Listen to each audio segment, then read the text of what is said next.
మరి ఇప్పటికి కూడా ఈ రోజు వరకు కూడా మీరు మా మీద బాధితులలాగా చూడకుండా ముద్దాయిలాగా చూస్తూ నా కూతురు సుగాలి ప్రీతి మరణించిన వార్త కంటే మీరు మాకు పెడుతున్న బాధలే ఎక్కువయ్యాయి.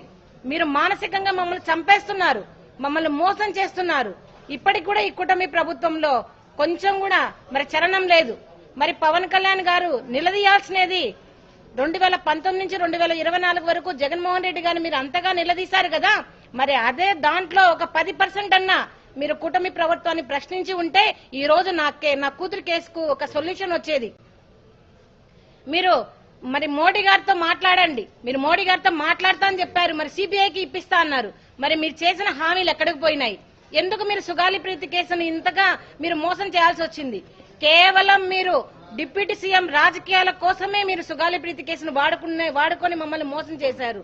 మీరు ఇప్పుడు ఒప్పుకోండి, మీరు సుగాలి ప్రీతి కేసును వాడుకొని మాత్రమే మీరు డిప్యూటీ సీఎం అయ్యారని ఇప్పటికైనా మీరు ప్రెస్ మీట్ పెట్టి చెప్పండి.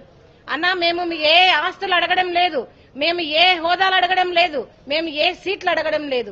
కేవలం మీరు పిలిపించుకొని 2019లో మాట ఇచ్చారు, అమ్మ మేము చేస్తాము, మీ కేసుకి న్యాయం చేస్తాము, ఫస్ట్ కేసు సుగాలి ప్రీతి కేసే అన్నారు. కానీ ఇప్పటి వరకు 24 నెలలు గడిచినా కూడా మీకు అసలు కొంచెం కూడా చలనం లేదు.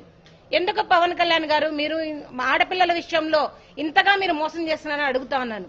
మరి మేము అడిగిన వెంటనే మేము ప్రశ్నించాం. ఏమని ప్రశ్నించారు? మీరు ప్రభుత్వాన్ని ప్రశ్నించారు, సుగాలి ప్రీతి కేసుకి న్యాయం ఎందుకు చేయరని. మరి మీలాగనే మేము మిమ్మల్ని ప్రశ్నిస్తూ ఉంటే మీరు మరి పారిపోతున్నారు ఎందుకు చెప్పండి.